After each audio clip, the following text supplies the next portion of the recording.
lights and camera turn off, I will be here. When the interest and conversation fade, I will be here. When there's no one around, a father will do anything it takes to be there for his son, to protect his family.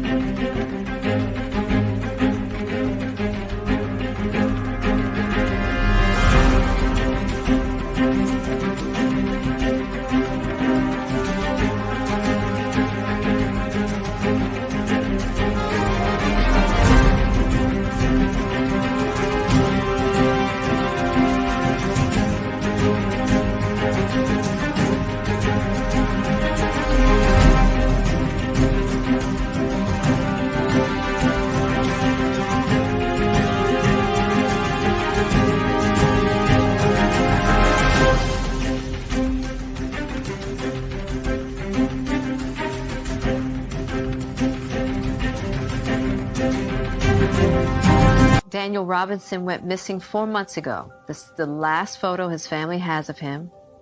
He's a 24-year-old geologist, last seen leaving his job site in Buckeye, Arizona.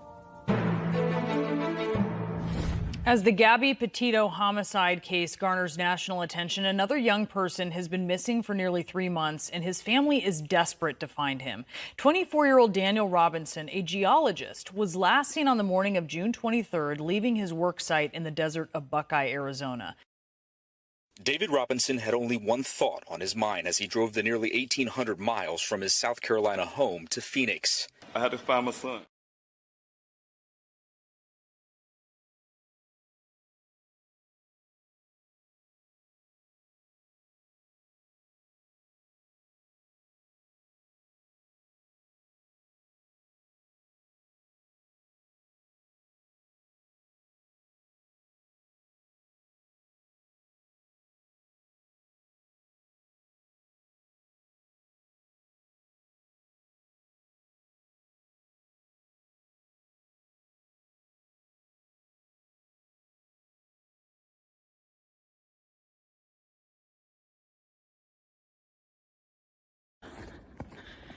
Today, I hike for Daniel Robinson.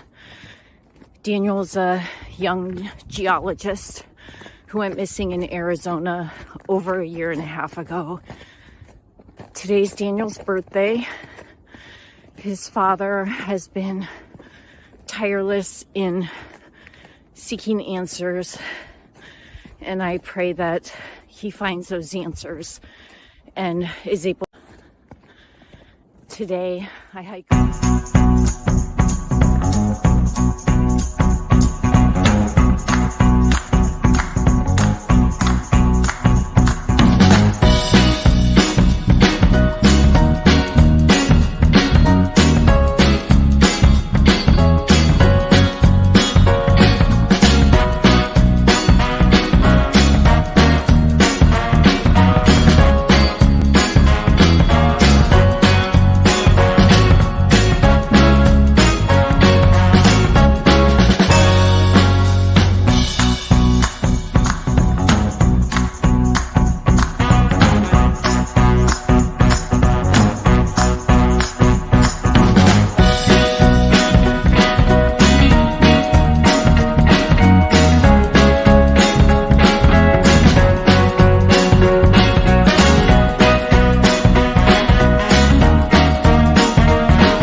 Good evening, everybody. This is Dave Robinson. I'm the father of Geologist Daniel Cornelius Robinson. Just wanted to tell you, thank you guys for coming in this Q&A prime time. I want to first of all thank everyone who joined in with me to celebrate my son's birthday on last Saturday. It's been a wonderful thing to see. You know, you guys have been sharing your posts, your pictures, and your videos on your social media accounts. I was able to get them in real time. You guys, when I was out there in Sedona, Arizona, hiking, I was able to look out at the beauty from above, and at the same time get to see some of your posts. It really brought, brought really joy to my heart and my soul to see so many of you have celebrated Daniel's birthday with me. It's a bittersweet moment for me, of course. I was making it up there to those hikes, and excuse me, made up there to the heights, but it was without Daniel. So it was really rough. It was a bittersweet moment. But like I said, you guys have made things a lot better when I look at those social media accounts and saw those hashtags, hike for Daniel Robinson, and your pictures and your videos. It really, really brought a lot of, like I said, heartfelt moments for me. So I'm really grateful for you guys doing that. I just want to tell you thank you again. I will be sharing more pictures and things like that. I want to put some things together. Put a little short video that you guys see just a while ago. Put that together to highlight some of the videos. I want to put more, so I will be sharing a lot more, you guys. So I really thank you so much for doing that. Again, God bless you for that. And if Daniel was here right now, he would say thank you too. So I'm saying a thank you on his behalf. Again, I'm Dave Robinson. I'm the father of Geologist Daniel Cornelius Robinson. This is Q&A Prime Time. My son Daniel, he's a native of South Carolina. He grew up in South Carolina, and in South Carolina, he went to college to Charleston and Charleston, South Carolina. I wanted to give you a little more details, but he went to college to Charleston, South Carolina, where he majored in geology. That's the field that he decided to go to get his degree. He graduated with honors. Did really well for himself, you guys. He decided to leave South Carolina to go out to Phoenix, Arizona, start his life, start his career in geology. He landed his first job in life with a company called Matrix New World. It's also called Matrix Southwest Groundwater. His job, they hired him on as a field geologist. Also, they called him a hydrogeologist. And what he does is go get assignments from Matrix, the engineering company, Matrix New World, to go out to various well sites to check the viability of those wells, to make sure those wells are producing at least 100 years of water. That's something that's required by law in Arizona before any community can be built. Also to check to make sure the water is safe to drink. So it's a lot to his job. It's very important job that Daniel do. He was doing that on June the 23rd. He got he was assigned to 2 well sites. But I will give you the version of the person who claimed to have seen him last. But he went to the first well site according to his job. And according to the worker from a company named Weber, supposedly my son have never met. According to his stories, that my son met him out on Sun Valley Parkway, which is was the second well site that he was getting ready to go to. Met him out there outside the Sonoran Desert on Sun Valley Parkway on the side of the road. They had a brief conversation, and from that point, my son followed him into that desert. They went 1 mile west and 2 miles north to get to this well site. Once arriving at this well site around 9 o'clock a.m., they had a 10 minutes or so conversation. According to his worker, he left around 9:15 and have never been seen again. I don't have the pictures up behind me, but you guys know that my son's vehicle was found. His Jeep Renegade, 2017 Jeep Renegade, was found about 3 miles away from that well site, further out into that Sonoran Desert. It was found in a 20-foot ravine. It was lying on the side. 3 feet from that vehicle was a pile of clothing that's allegedly my son's. Everything on his body, from his underwear to his socks, was found in that pile. All his personal effects was found in the vehicle as well. But there was no Daniel. That was found on almost 30 days later on July the 19th, 2021. I was alerted on July the 20th by the Buckeye Police Department, who waited over 24 hours to alert me. The rancher who wanted to alert me was given direct instructions from the Buckeye Police Department not to alert the media nor alert the family that that the vehicle was found, despite the fact that I have been out in Arizona for weeks searching for my son, desperately searching my son, begging the Buckeye Police Department to assist in those searches, but they decided to keep that information away from me for over 24 hours. When I did receive those informations from the Buckeye Police Department, I was told that they found the vehicle and didn't find Daniel. They had cadaver dogs, the search dogs from the Maricopa County. They had the low-flying helicopter from DPS, and they had this whole search for over 20-some hours, over 12 hours or so. But like I said, they did not alert me for over 24 hours before I was alerted that my son's vehicle was found. Of course, you guys, they took me to asked me to come out to the police station to give me a briefing on what was found. And that's when I got the information that that I was sharing with you guys about the vehicle and what happened. To go forward, because I will not be going so deep into the whole timeline of what happened to my son's case, happened in my son's case. But going forward, because of the lack of action, the urgent action of the Buckeye Police Department at the beginning, who decided upon themselves to take an assumption that my son wanted to go missing. So he chose to go missing on his own. If a grown man wanted to leave, he can, is what their assumptions are. And that caused them not to act. That very act that they did, it caused my son to be missing over a year now. So I will be going forward, moving forward. And I was trying to get the FBI involved, as well as to the Tempe Police Department, who my son is a resident of. Also, the Maricopa County, where my son went missing in Maricopa County, succeeds over the Buckeye Police Department, because it is the Maricopa County's jurisdiction as well. Of course, that's my action right now, what I'm doing. You guys already know about the protest that will be coming up on February the 18th. And also the search that will be coming up on the 25th, the week after.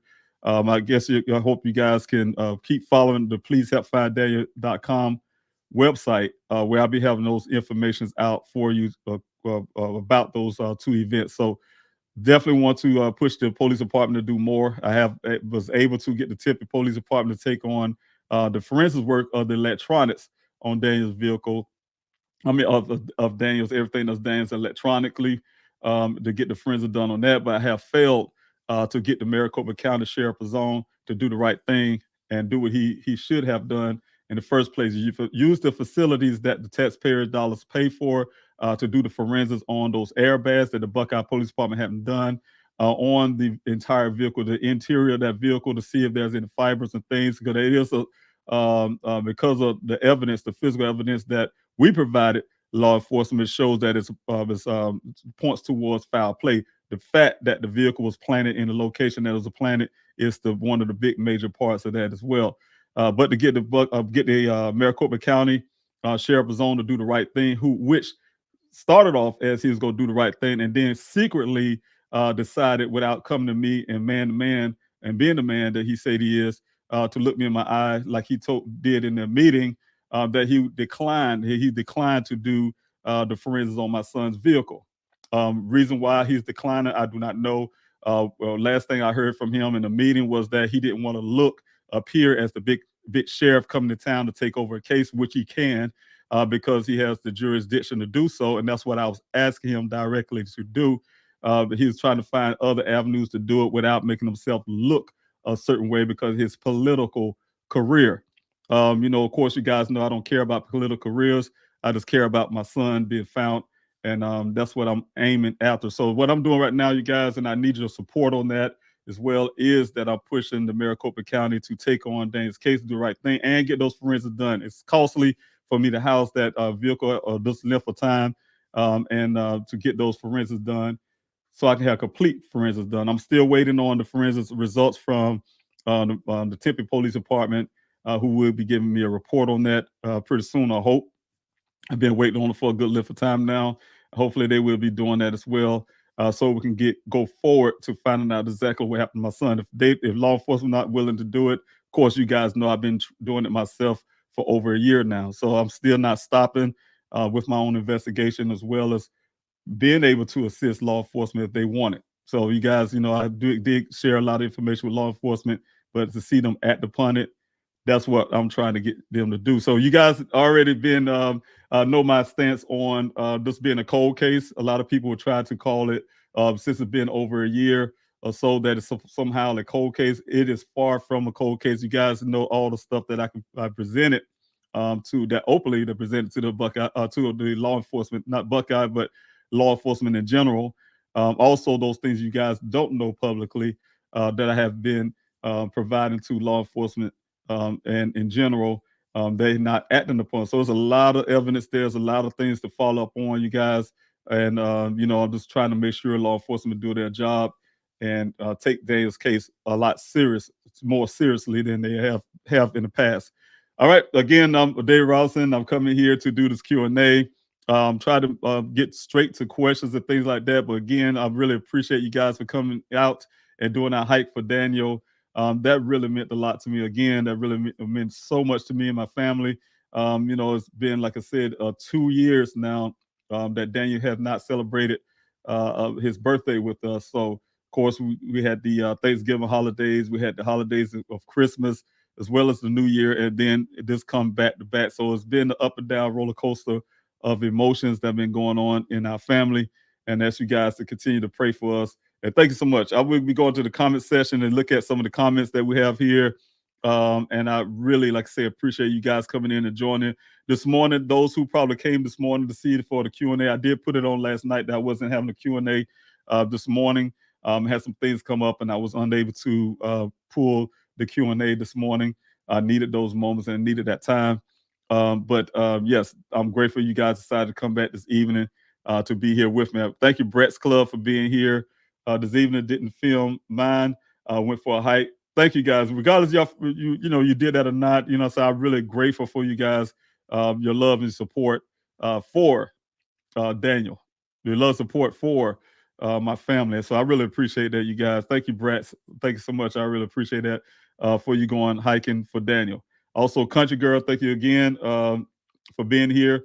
Good evening, David. Hope all is well. Everything's gotten a lot better, for the day. I have got some things accomplished that I wanted to get accomplished, so I'm really grateful for that.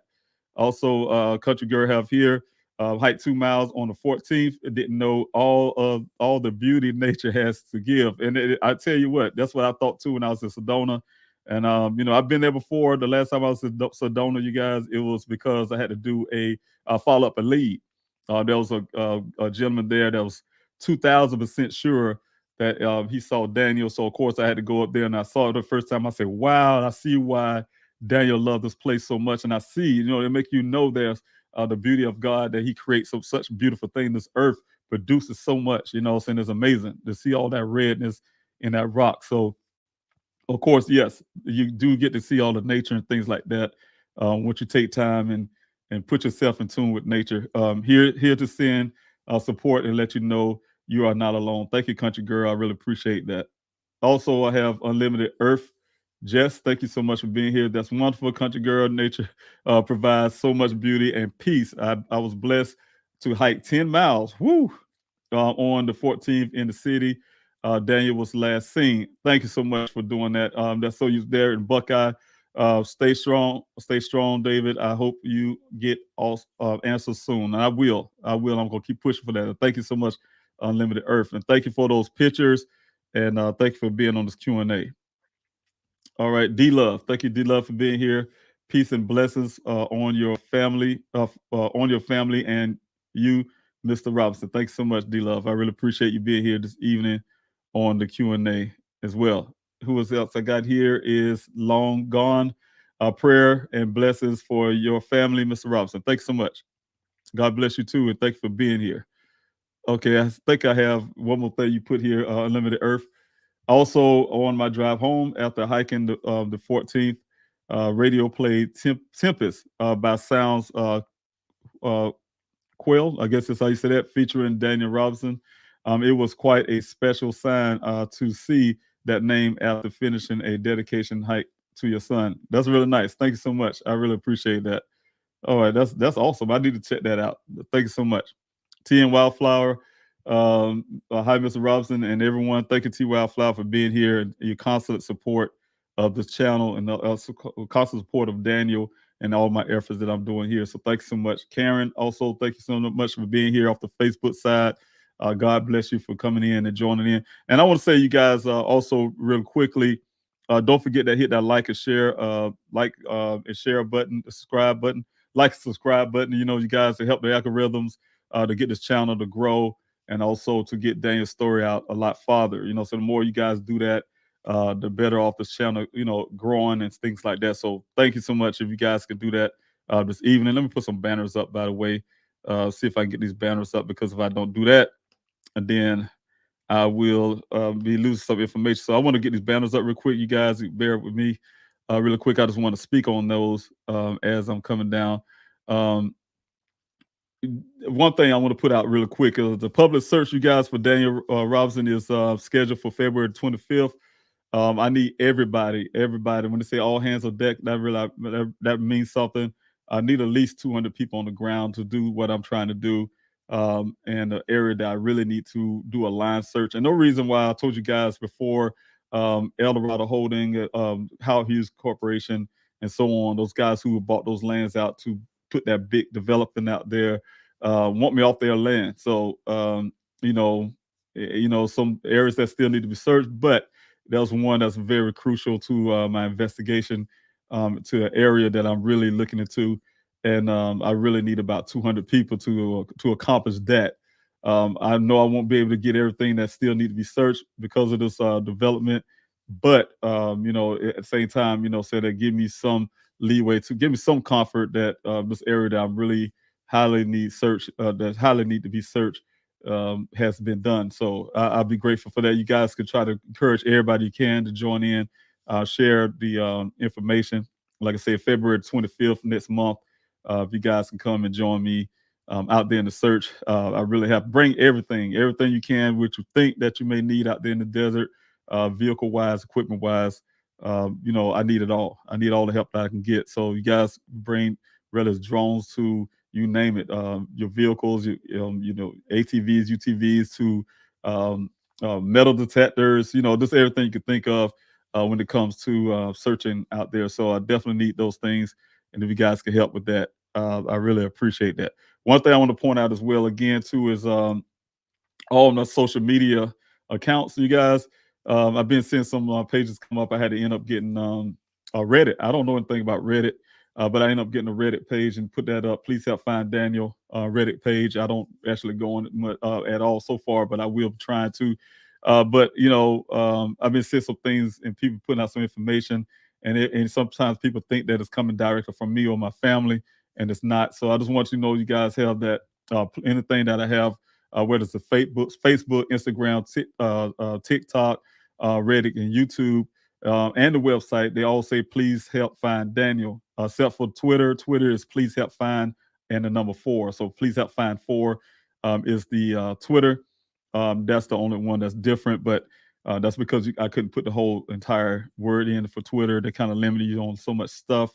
But you guys, you see anything other than that is not endorsed by me or my family. It's just people deciding to pull up their own pages and things like that. So the reason why I want to put that out, because I do have a search coming up, and I had some issues in the past where things have been directed to other places, and I didn't have any control of what was going on. And then sometimes what it ended up doing was killing some of the certain people that I could have had at searches and things like that. So I just want to make sure you guys clear on where information is coming from directly from me. It'll be definitely please help find Daniel. It's bearing my son's name. Please help find Daniel. I start this thing off with please help find Daniel, and everything is please help find Daniel. So thanks so much, you guys, for that. Also, let me see what else I got here. If you got any tips, you guys, definitely for those who a person or persons who may know something, need to say something. It's time to fess up. It's been over a year that my son's been missing. It's time to just go ahead and clear your mind, clear your conscience. So definitely pushing for that. The number is right there on the bottom of the screen. The person you can remain anonymous if you like. This operates 24 hours, 7 days a week. They'll take your call. If you don't want to speak to anybody, you can just text the word tip to that number, and you still can remain anonymous if you like. So definitely the information that's direct information that what happened. So I did need those direct information from you. So utilize that anonymous tip line. All right, I will leave that strolling on the bottom, and we can go back to the comment section. I just wanted to tell you again, thank you, Karen, for being here and being here off the Facebook side. Thank you, Gina. Gina, thanks so much for going hiking for my son's birthday and everything that you do. You constantly, there for me and all my efforts for Daniel, for my family. You've been there from day one that you came out to the searches, out passing out those flyers. Constantly doing other things as well, like this hike for Daniel, for instance. Just always engaged and everything that helping out to help me find my son. So I really appreciate Gina for being here this evening. Good evening, David, and chat. Love to see all the hiking photos, and I will be sharing more of those, Gina, coming weekend and stuff like that. So trying to put everything together. So many of you guys, I want to be able to share your pictures and things like that. So definitely going to go on social media and really pull them out and try to get them put in some form like I did on the video just a while ago. Try to put in some form where everybody can see those and things like that. So thanks so much. And you also can check out the reposts and retweets and stuff like that on the social media platforms that I've been putting things out as well. So good evening, Larnell. Thank you, sir. I told you about the feedback on the Q&A. I really appreciate you coming out on the Q&A, giving us your expertise when it comes to law enforcement. Also, the fact that you're a friend and also been there from day one. You're one of the first persons I ran into when I came out to Arizona, and you've been there ever since to help out in everywhere that you can. I really appreciate that. You became a board member and also a team member, board member of the Daniel Robinson Foundation. So I really appreciate you, sir, for everything you do. God bless you for being here this evening. PM channel, thank you so much for being here as well. Hello, David. And everyone in the chats, that was a beautiful support and love. That was beautiful. The support and love. Yes, it's very beautiful. It helps out a lot. From channel, like I said, just seeing you guys show that love. It meant a lot. It meant a lot. Just sitting up there, I'm just kind of putting it back in my head again. I was able to sit out there and look at the beauty that God had created, and then at the same time, wanting my son to be standing there right there next to me off that big rock. And then I can look at the posts you guys been putting up, and it put a smile on my face, you know what I'm saying, on top of that. So really grateful for that, you guys. And it was beautiful seeing that stuff. These guys, everything you guys have been sharing. Also, Esan, thanks so much for being here. Hello to you as well. Thank you for coming in on the YouTube side. Also, Brooke, thank you for being here as well on the YouTube side. We love you much. I love you too. And thank you so much. God bless you. I really appreciate that. All right. I have Esan again. My mom has the same birthday as Daniel. Happy birthday to your mother. I said, hey, happy birthday. I said a happy birthday for him too. Thank you so much. I really appreciate that, Esan. Thanks so much. And like I said, happy birthday to your mother. I hope she had a wonderful, wonderful birthday celebration. All right, and thank you again. I'll see who else I got here. Callie. Oh, thank you, Callie, for being here. South Carolina is so proud of Daniel. Thank you. Yes, and I'm really proud of them too. And I thank everybody. I want to say the College of Charles. I don't know if they're here on the Q&A, but those who was at the College of Charleston that actually went out to hike and shared those pictures. I want to share some of those pictures as well on social media. But thank you so much for the departments in that school that went out to hike for Daniel. So thank you so much, you guys. And thank you, Callie, for supporting it in our home state of South Carolina. Thank you so much. I really appreciate it. Clumsy, thank you so much for being here as well, supporting this channel. Happy birthday. Daniel, let's bring you home. And yes, we will do that. And thank you so much for those happy birthday wishes as well. Thank you, Gina, for putting information out. The tip line 844. You guys, you can see the number on the bottom of the screen as well. If you know something, please say something. And yes, it's that time. Again, it's that time to go ahead and just come out and get that off your chest. That's something you cannot take to the grave with you. That is something that you have to speak out on. That's just humanity. Anything that you know that may help, that you know directly that may help to bring my son home, that's what you need to do. That's the bottom line. So thanks so much for that, Gina, for putting that information up there. Bridget Leanne, thanks so much for being here. Thanks so much. I really appreciate it. You're an amazing father. I really appreciate that. I'm trying to be the best that I can. I'm really grateful to have the children that I have and being able to share a part of myself with my own. I really, thank you for saying that. God bless you, Bridget, and thank you for coming off the Facebook side. God bless you. Also, thank you, Anissa. Thanks so much for the super chat. I really appreciate that. God bless you again. You do that over and over and over again to put that smile on my face. So I really appreciate that. Thank you so much. Catch me by surprise every time. But thank you so much. God bless you for you and your husband for everything, all that you do. The question here, you guys, from Anissa, were there any workers at the job site other than Daniel or Ken on the day he went missing? I was told they were the only two. I was told that was the only two. Nobody ever confessed or say anything outside of it just being Daniel and that one worker, Ken.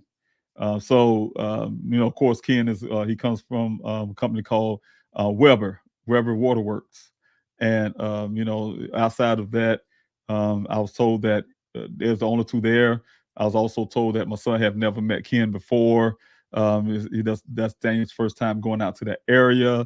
That's all that kind of stuff. So no, there was no one else working there from what I was told. If I find anything differently, then we got some issues on that too as well. All right, and thank you, Gina, again for putting this information out. Please like, follow, and subscribe to this channel.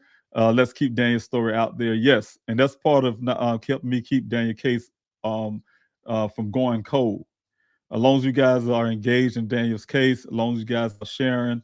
I know I say some of the same things over and over again. Like I say, this is not an entertainment channel. This is try to help me get my son's story out there to try to get some help in his case. So if you guys can share this and follow, share, like, subscribe, those type things, it'll help with the algorithm.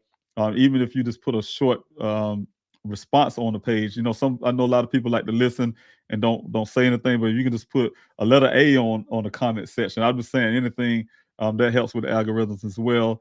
And just try to help this channel grow. And the channel need to grow to be able to get Daniel's story out farther, and also in the future to help other families who are finally willing to come on to get their story out as well. So definitely, saying if you guys can do that, like, follow, share, subscribe. I really appreciate you guys if you do that. Also, thank you, Anissa, again for for this super chat. Thanks so much. I really appreciate that. If you have a question here, were there any forensics done fingerprinting on the equipment? Well, there's fingerprinting done on only fingerprint I've heard of. I haven't gotten a report. I'm still working on that. I will be getting that pretty soon from the Buckeye Police Department under my request. Around the 23rd or 24th of July, I had a meeting with the Buckeye Police Department right after the vehicle was found. Right before I was able to pull that vehicle out of their compound with the request of the Buckeye detective who told me I need to get out there or they have it towed and I have to pay storage fees. I was able to had a scheduled meeting with the chief of police at the time, Chief Hall, and his whole entire police staff. I guess he had a whole room of gun carrying guys in this boardroom that I was sitting in, but myself and Larnell. And the thing is, but in that meeting, I did request the fingerprinting because I was very upset for them not doing any forensics at the scene that they admitted to. And so they did say they would do that. They held a vehicle for those days to do that and then released the vehicle to me. But I heard they were doing just a fingerprinting. And then they say they also swapped the steering wheel and the shifter. That's not going far enough. That's not going far enough. The airbags need to be tested, as well as some other the passenger side and other things in the vehicle. The red transfer paint on the side of the vehicle. See what that vehicle came in contact to match that paint up. So there's a lot of work to be done on that. But other than that, yes, there was fingerprinting done according to the Buckeye Police. I would find out if that's a fact or not on the equipment. That's as in the vehicle, but as in the computer, the drawer handles, the doors handles, and stuff like that. I haven't, you guys, I'm reluctant to share some stuff in the public, but I am waiting. Again, I don't care what this guy may say.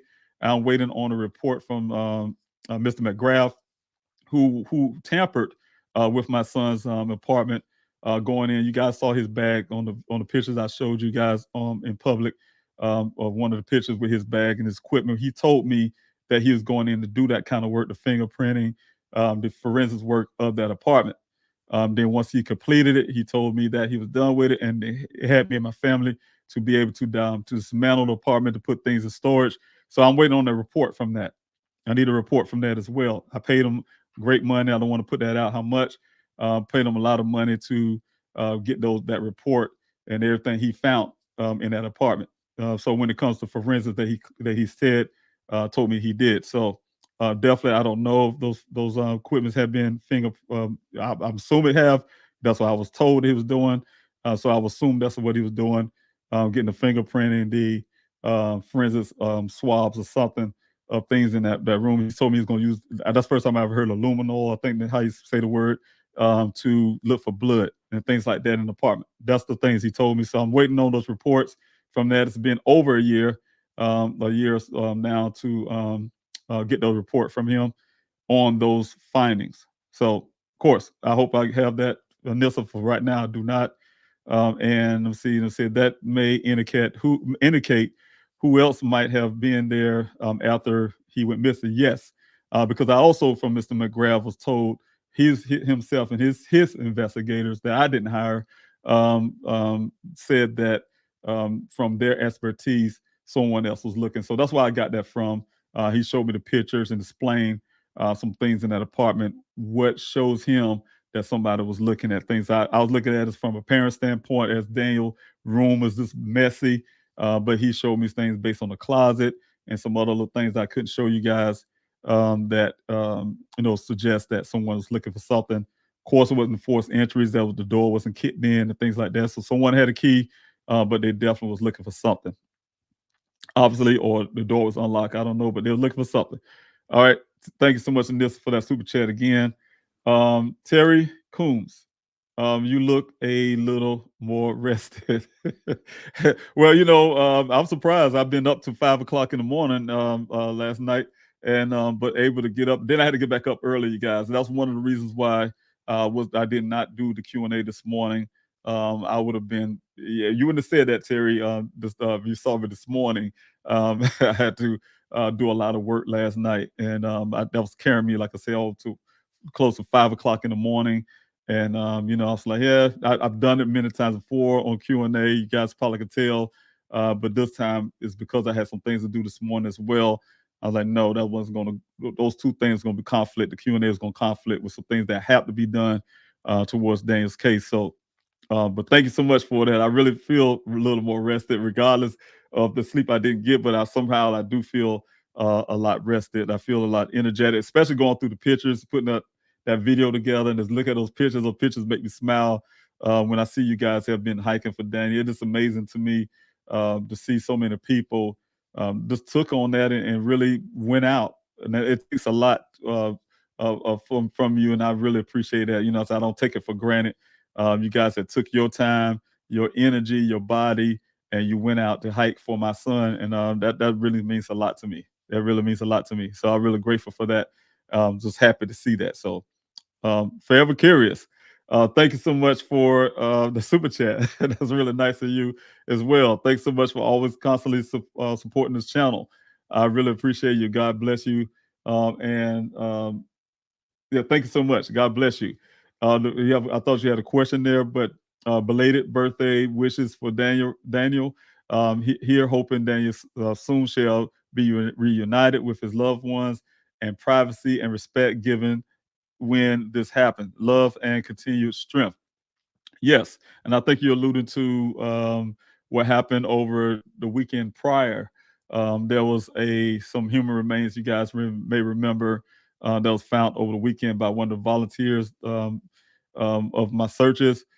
She's always out there searching for Daniel. She's just very passionate about searching for Daniel, and she lives out there in that area, near that area, and she goes out to some areas. She calls all the time or texts me and tell me she out. I'm really concerned about her being out there, but she goes out and search a lot, and she ended up running to a set of some human remains, and like you said, the respect part been violated, I guess.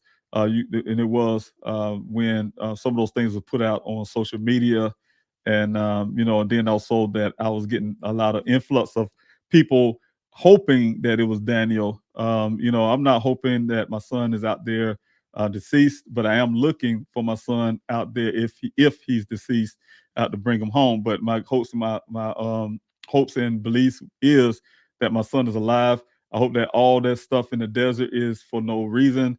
It was useless, and he was alive, but it's not for no reason, because we was able to find human remains. I know the Buckeye Police Department and some of the media had downplayed the human remains that was found up to 6 or 7, down to 1. I think they even got started from 2, and then they got down, I believe, to 1 set of human remains that was found in that desert. And I smiled because I tried to fight it for a while, you guys. The only reason why I was fighting because I was angry that they was doing that, trying to make Buckeye look like less crime there or something. But it was downplaying what the volunteers that was coming out to my searches was out there doing. I mean, working hard, looking at the ground. If you guys come out to the desert, and you actually looking on the ground, you can see how tedious it is. And they were finding these human remains, and for them to throw it off as they have never did anything like that. I mean, which the Buckeye Police Department hadn't found a construction cone out there. So, to say the volunteer was able to bring some closure to other families, I think, to me, we deserve, applause to them for their hard work they did out there. So that's why I was fighting, but I don't fight that no more.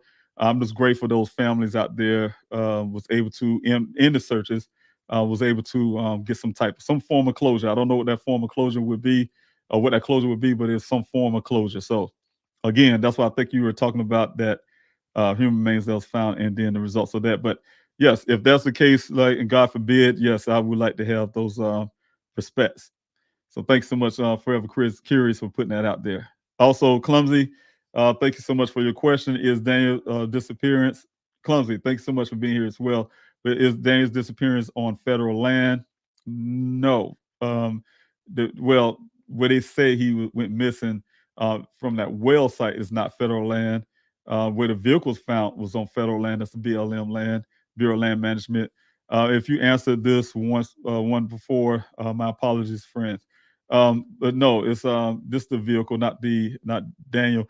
And like I said, that Daniel's that vehicle's planted there. So they probably even crossed over federal land just to get it put in that position. But it definitely was planted, and that's from evidence. It's hard evidence. No matter what the Buckeye Police Department said, they haven't collected any hard evidence. You listen to their report; they haven't found nothing. I mean, like literally nothing. Not a construction cone.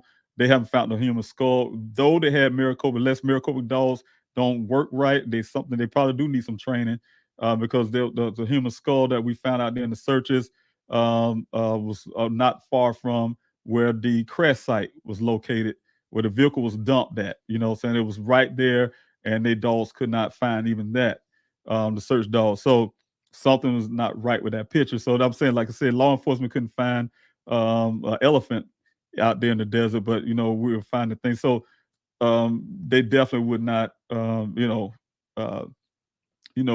about hard evidence and physical evidence on that vehicle, because they haven't found that either. They haven't found the little data that you guys hear about on the black box data that did not come from the information of the Buckeye Police. We gave the Buckeye Police Department that information. The investigator that I paid for gave them the information about that black box. They read it, didn't know what they was reading. They didn't have anything, but he read it to them and told them what was on it, basically. And once they received all the information from us, they shut down from me as a father. Didn't have a community. That's when our communication went away, and things like that. So that's where all that started from. But anyway, as in Daniel's disappearance on federal land, no, just the vehicle was found on federal land. All right, and let's see who I got here. Gina, thank you so much. I believe you have a question. No, you said please preface your question with the capital letter Q, the question mark, or the word questions. Thank you, Gina, for putting that out. Yeah, you guys have a question, please do that. If you guys can put that in front of your question, like you have here, a capital letter Q, a question mark, or the word question, it'd be easier for me to determine what is question and what is anything else. Also, thank you, Gina, for putting up about the petition. You guys can go. You guys can go to pleasehelpfinddaniel.com, and you can get there. Hit that petition button there, and you'll see change. It'll take you to change.org. And you guys, please, if you can, continue to sign that petition. I have not changed the thing on that petition for a long time. I really need to get to it. I keep saying I'm going to do it. I say a lot of things, and time takes it away from me when I'm attending to do those things. But also the donate button there as well. If you guys want to support everything I'm doing here. And also, if you guys want to volunteer, help any kind of way, all that stuff is on the Please Help Find Daniel, whether it's doing the flyers, flyer distribution. You can print flyers there. They got the PDF. The PDF there is on the website as well. If you guys want to request flyers, we'll send them to you. Go to Please Help Find Daniel at yahoo.com and send us your request with your information, how we can send it to you, and we'll get those flyers out to you. So many ways you can help. So thanks so much, Gina, for putting that information out. Terry Coombs, thanks so much again. Bridget, thank you so much, Terry Coombs. Thank you, Mr. Q, for being here this evening. I'm really grateful to see you as well. Good evening, Mr. Robinson family. Much love to you and the family. Thank you so much, sir. I really appreciate that. God bless you as well. Yes, you already know. So thanks so much for coming in on the Q&A this evening. All right, and also E-Sands, thanks so much again for your question, and thanks for being here. I thought you had said there was some color on the side of Daniel's car. Yeah, it's red transfer paint. E-Sands, it's red transfer paint. My investigator found that the Buckeye Police Department didn't, and that red transfer paint need to be find out where it came from. There's nothing red in the desert, but yet the red transfer paint is there, so it don't match anything. The damage didn't match on the terrain that the vehicle came down. Yes, it did crash into that ravine when it's pushed down in there, driven down, put in drive, whatever the case may be. However they got it down there, yes, it crashed down the bottom of that ravine, but the damage on that vehicle do not match that bottom of that ravine, and also don't match anything out there. There's nothing red out there in the desert that the vehicle could have come in contact with that caused the red transfer paint. If the Buckeye Police Department pulls something out in a meticulous way that they should have when they're saying they investigating, I have never heard the Buckeye Police Department use the word investigating until you guys to this Daniel's case became national. When CNN and the rest of them started hitting them up, then all of a sudden it became an investigator. They told my investigator when they gave him the black box data, black box information, that they wasn't investigating. That's why they gave him everything. That's why they gave me everything and for safekeeping and evidence badge marked for safekeeping because they was done in my son's case. But it's somehow they're working on the case once you guys have looking all into it and see all the mishandling of the case. But like you said, yes, that is red transfer paint on the vehicle. A little smidgen of yellow as well. What color was it? Is red. And do you know if the car Ken was driving was the same color? Well, when I met Ken, he was driving a white pickup truck. So other than that, I don't know what he was doing that day. I don't know vehicles he may own. But I do know on a few days after my son was missing, when I got to Arizona, after the 26th, I got there on 26th, but after the 26th, I went to meet him, and he was driving in some white utility vehicle.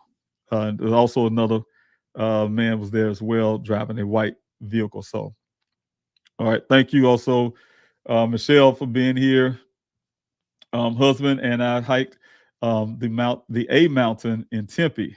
Oh wow, I heard these different mountains. I heard the North Mountain. Of course, I know Camelback in Arizona, but there's some other ones. And yeah, you said A mountain. I have to look at that. I think I heard that before in Tempe, and I have. I think if I'm not mistaken, I think Gina, you told me about that. Gina, there's someone told me about the A mountain. But anyway, in Tempe, where Daniel used to live. Did Daniel ever hike that mountain? Yes, I believe he did. He probably have. Most likely, I would. He said he did so many mountains. He's been hiking in Arizona. So, and there's one particular that he wanted to do, and I know it had to be Sedona, somewhere in Sedona, because he just crazy about Sedona. But yes, he hiked in many mountains in those hiking trails in the Phoenix, Tempe, and those areas and things like that. So it's a short hike, but it sure kicks butt. We're keeping your precious son in our thoughts, and thanks so much, Michelle. I officially realized I'm out of shape, you guys. I think I had when I was going up the mountain and trying to reach up to the top, get to the top. In my mind, I heard one person I was kind of huffing and puffing really bad. I could breathe, like I was winded. I just feel like I was running a marathon or something. All I doing was climbing rocks. and and one of the persons on the chats, like I said, I've been trying to read your chats and seeing your pictures and stuff. And one guy's laughing at me because I said that, oh, the air is thin up here. I blame it on the air, not the fact that I'm out of shape.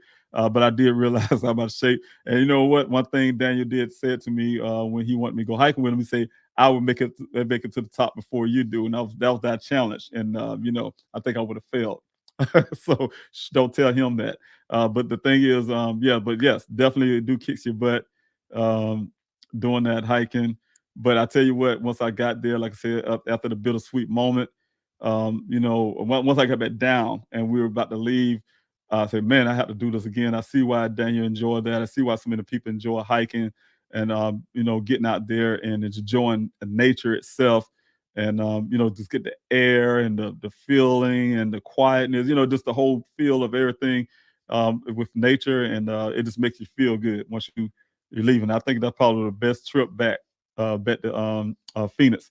And it was, just that type thing. So, yes. All right. And I'll say it's short, just kicks your butt because we're keeping your precious son in our thoughts. Thanks so much, Michelle. I really appreciate that. Skylar, thanks so much for being here. Sending love. Thanks so much for that love. God bless you. T and Wildflower as well. Thanks for being here. Thank you. I really appreciate it. And let's see who else I got here. All right. I think I said this before, but thank you again, Seema. I will share in Please Help Find Daniel search plan for February the 25th. Yes, in podcast I follow. Thanks so much. I really appreciate it. I need as much people I can. Seema, thanks so much. Thanks so much for doing that. Also, I have Veronica. Thank you, Veronica. Daniel should have taken a right to leave the job site.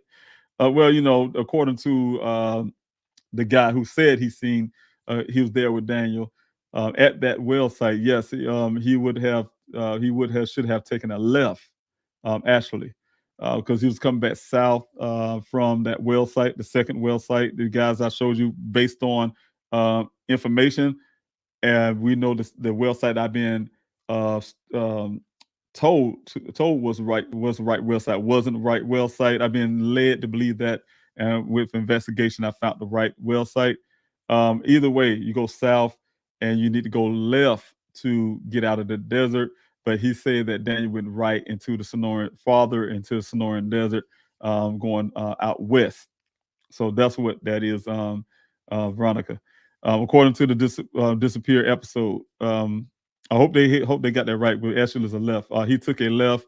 Do you think Daniel did that on his own, or do you think someone made him take a left? If he took a left, he'll make it back to Sun Valley Parkway, which is a good way because he get back on the main road. But he took according to that worker, he said he took a right and went farther into the Sonoran Desert, farther in the remote area of the desert. So I hope the disappear got that episode. That part. There's a lot of things I heard in that disappear episode that I didn't like, but you guys already know the major one that really uptights me, and that's the fact that they put in Daniel's apartment as a delay and as a mind thing. His mother was his brother was putting it out that it's a state of mind type deal. And you guys, Veronica, I hope you get to watch some of the Q&As that I have. If you watch that episode of Disappeared, you'll see my rebuttal on the issue about Daniel's apartment and his mind state. His mother, God bless him, and his mother and brother, I love them, of course. And, but, they're not here in Arizona to work Daniel's case.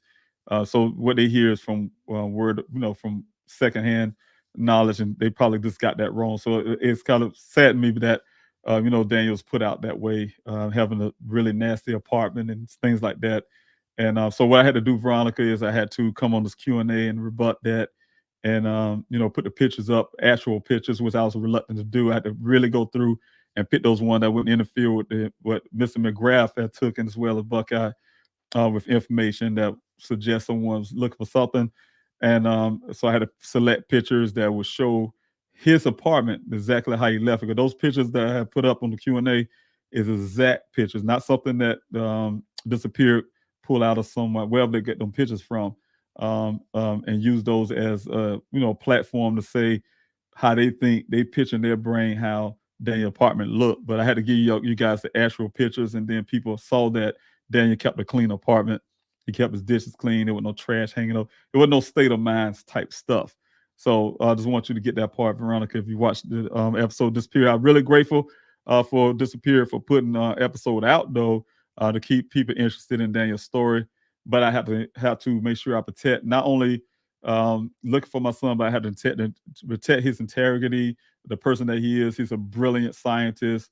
He's a strong-minded man. So, that kind of stuff. So I had to protect him in every angle and every way that I can, for his sake, because he's not here to defend himself. So I have to do that. All right. Also, Mike, thanks so much for being here. Mike Shaw on the Facebook side. Do you believe the damage to his Jeep windshield was a result of rocks being thrown at it, or some kind of impact from another altercation aside from the crash? And that's exactly what my investigator, accident reconstructionist, said. There was some blunt object, whether it's a bat or, like I say, a real heavy boulder, but it had to be something heavy and something more solid. But if it was something like a bat or whatever type deal, that person was swinging mighty hard, because it dented up the top portion of windshield on the left side. But those are two impressions, and the windshield is pressing inward. Didn't break the glass, of course. One thing I want to tell you guys also, when it comes to rollovers, that Buckeye and this so-called expert that they put on their report, the expert that never seen Daniel's vehicle, never touched it, never smell it, tasted nothing, haven't physically seen it at all, but went by, made his report off of third-party information, looking at pictures and going to a dealership and ask some workers instead of going to the manufacturers to ask them about a vehicle. One thing for sure is that windshield was damaged. It was two impressions on there. But if you was to look at rollover crashes, which the facility that I use to store Daniel's vehicle, they have a lot of rollover vehicles. The guys there show you, hey, that is not a rollover vehicle. Them experts there even tell you that is not a rollover vehicle. That Daniel's vehicle was never rolled over, because he showed me rollover vehicles there. They always crush in the windshield, the roofing area, because the weight of the vehicle, if it roll over, it's going to crush the roof down. That roof is not crushed down, for one thing. And one of the things that keep roof integrity is the windshield. If the windshield is cracked or broken like that, yes, it caused the front end of that roof, if it's upside down, to crumble in. But the windshield, believe it or not, takes a lot of that stress and being able to hold that roof from cracking in like that. So, but that windshield was centered mass, something like you said, high impact. Mike Shaw that went into that windshield. Also, wondering, do you have any thoughts on why his clothing were inside out? Yeah, and that's the thing too. A lot of people look at that as in somebody, forcing them to pull, clothes like that from that angle. Somebody can grab you and pull your clothes off for you too. So it could be inside out that way. One of the biggest things that strikes me, Mike, is the fact that the clothing was in a pile. They want the Buckeye Police Department, and I'm trying to figure out why the Buckeye Police Department wants you to believe these things. But they want you to believe that somehow, with a brain injury that they suggested that Daniel had, and he was in this in some state of whatever it was, injury, that he would selectively take his clothes off and just put each item in a pile, whether it's folded or not. But he's putting it in a pile. Who does that? If you take things and you hide and you feel like you just slinging it all over the place, I suspect the clothing would be taken up in different areas, to be thrown off in different places. But no, it was in a pile. So that don't make sense to me. So I used to use a lot of more common sense than the Buckeye Police Department detectives, and I use also real detective work when it comes to that, looking at the real picture. If you really want to find out what's going on, you'll see and use your common sense that God give you on certain things. But if you really don't care, then you get the results that we see that the Buckeye Police Department have been given from day one. Nothing. They haven't been given nothing. So again, yes, I do wonder about that as well, with the clothes inside out. But as in the windshield, yes, there's something blunt object. Something was thrown into the windshield or hit with the windshield, hit the windshield as well. But it wasn't from the rollover or anything like that. So, and like I said, we already know that the vehicle was planted there. Also, one thing I want to back up real quick too, about that vehicle, and I will get to you specific, Breeze, in your question. I put this out on the Q&A the other week. You guys, if you think about it, 2 days before that vehicle showed out in the desert on July the 19th, there was a vehicle on the side of the road, a little before. I'm sorry, I won't say 2 days, but a little before. I think it was two or 3 days, but it's 2 days, I believe it was. But it was on the side of the road of Verado Way area. I'm just saying Verado Way area because I know that area. But this vehicle was sitting on the side of the road. I looked back over my notes and my testimony from the guy who found his wife took the picture. He described the windshield in two things. The windshield was smashed on both sides of the windshield, and he talked about the damage. So he clearly, and I got that stuff down where he clearly told me those things. And so hindsight, looking at that now. The other part is, why would the Buckeye Police Department try to deny it? It is so much that the Buckeye Police Department has done in this case that seems very suspect to me. But how they kind of denied that. When I was given that news, the first thing I told you guys, I was at my hotel room from the gentleman that told me where the vehicle was located. I told him I was on the way up there to come look at it. And I called the Buckeye Police Department real hyped up about it because I need to go find out. I thought that was the first clue I had finally about my son's disappearance is his vehicle.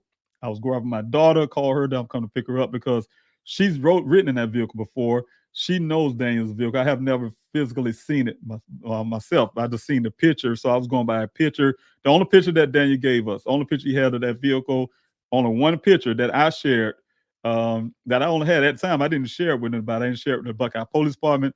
I didn't share it with anyone. I didn't share it with the public, but I had a picture that Daniel gave me. Now, the Buckeye Police Department shared a picture of Daniel's vehicle. They said it was Daniel's vehicle when he was driving to California, but that picture was very blurry itself, and that picture only showed the back of the car, which is the license plate. That's all it showed. It didn't show the size of it, didn't show the front of it, didn't show anything. So they had nothing to go by with Daniel's vehicle other than that license plate. The vehicle, I guess the cameras from the interstate caught that license plate, and they was able to get the back of the license plate, and that's it. Nothing else. But the strangest thing that the Buckeye Police Department have done was when I called him, he said, the detective was like, that ain't your son's vehicle. Before I said, hey, I was going to say, before I can finish my sentence, he cut me off. Hey, that's not your son's vehicle. And I'm like, well, how you know that? You know, it ain't your son's vehicle. I said, well, you need to go out there and look to make sure, send a crews out there. I'm on the way up there to go take a look at it.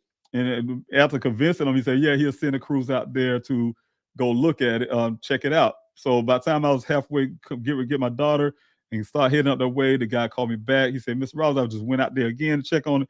The vehicle's gone. The vehicle's gone. I'm like, wait, what happened? So I called them back. The Buckeye Police Department, they said, hey, they still to this day won't tell me who towed that vehicle away. Because I'm trying to find out, they have to report if it's a tow truck company or whatever, come get it. I need to know that information. I could not get that information to this date, who towed that vehicle away.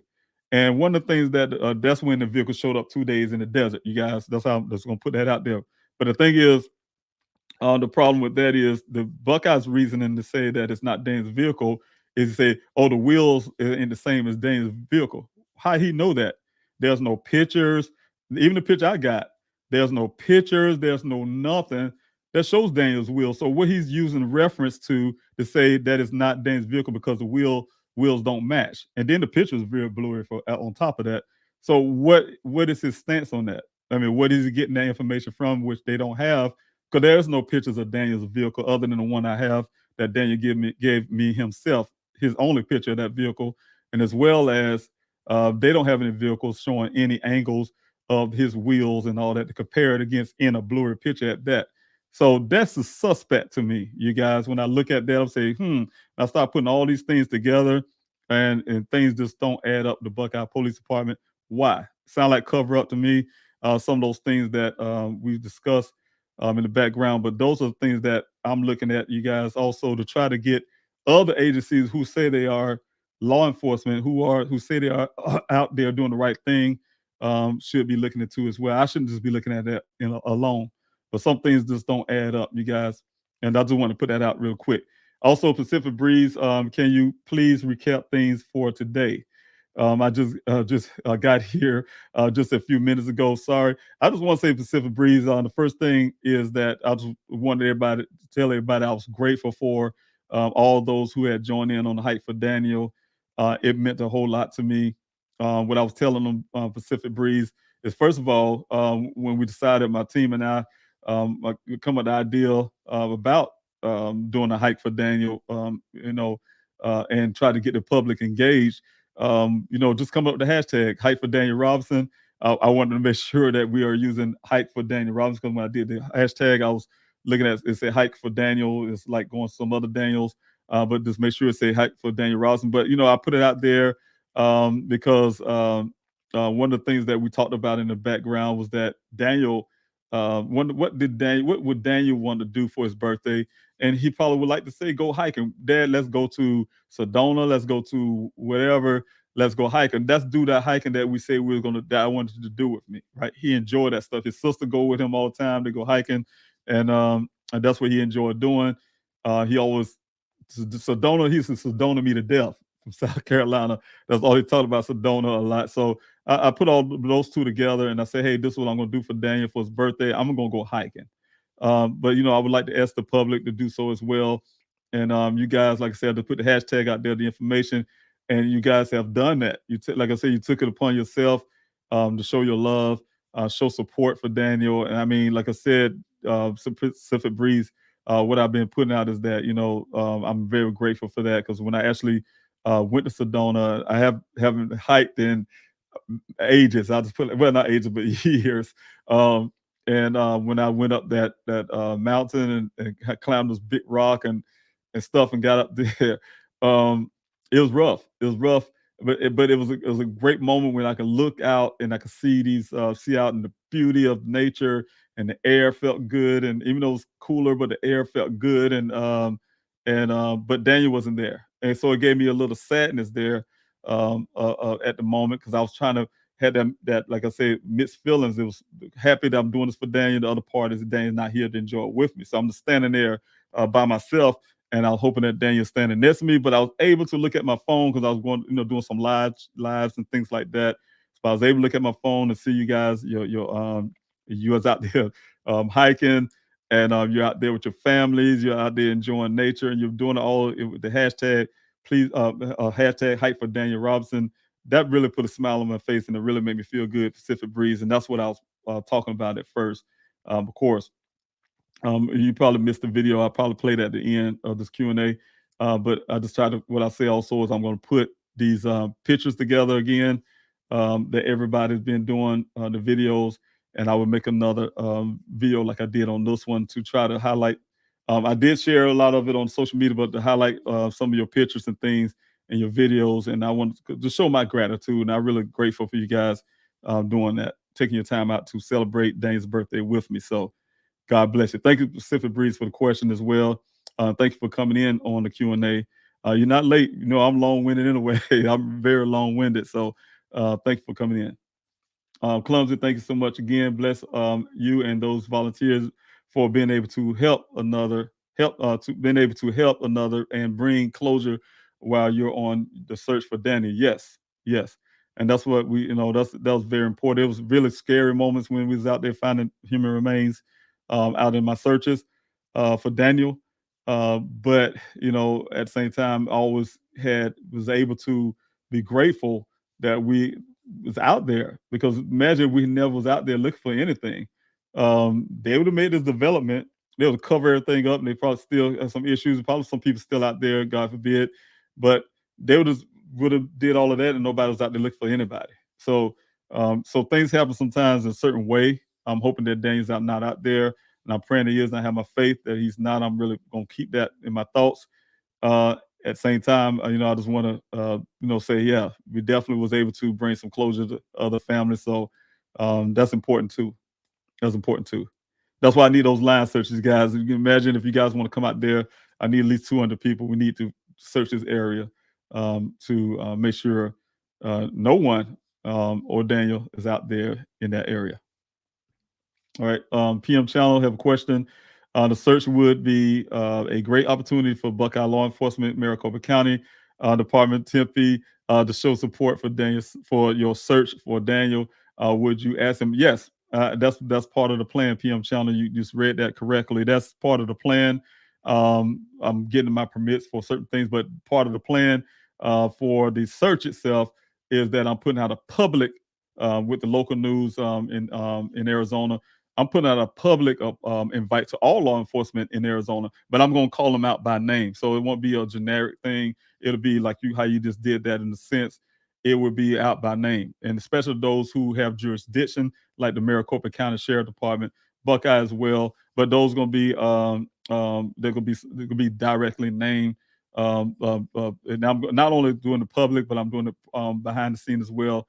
There will be letters sent out to them as well to invite them out early, invite them out to the searches support, because that's part of the things I was also talking to people who own the land out there, is that I would like to have law enforcement out there. Law enforcement will be out there as well. It will help us, you guys, from a security standpoint, as well as being able to utilize their expertise logistically, and also the equipment, but the public search, but the public invite as well as the private will include the things I have always included. Even when I was inviting the Buckeye Police Department out, we'll include all those things that I need for the search, whether that's drones to cadaver dogs to you name it. We're gonna need those things out there to search. We're gonna need some air support as well. So it's gonna be things like that. I'm definitely gonna be putting that out as well, and we're gonna see, and I'll make sure the media is there as well to see how which departments really would try to do the right thing and early. Try to do the right thing to come out and help out, because they haven't spent a dime in Daniel's searches. All that money that's been coming out for the searches came from you guys. I've seen them go out, law enforcement in general, go out and look for a murderer, spend millions of dollars, look for a murderer, and don't want to spend a dime looking for a geologist who's making Arizona great by make sure they have drinkable water and things like that. Who's a scientist, who's a contributor to society, that type thing. They don't have so much as a speeding ticket. So they don't want to spend money on that, but they want to spend money looking for a murderer, that type deal. So that's law enforcement. They choose and pick and choose who's important and what they think is important to them. All right, Amber, thanks so much. Overton, good evening to you. Thanks for being here off the Facebook side. I really appreciate it. Thanks so much. Also, Valerie, thank you again. The man he met at the well knows something. Of course he does. Of course he does.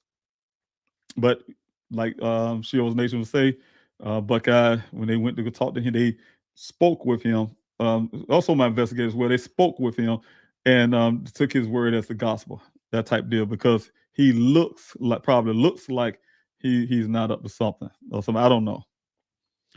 All right, Sandra, thanks so much. Reels, thanks so much, Sandra. What is it we can do today, Mr. Robinson, to help you find your son?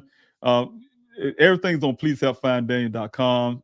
You guys definitely, if you can, make preparation to come out to the search on the 25th of next month. That definitely help your support in every way that you can.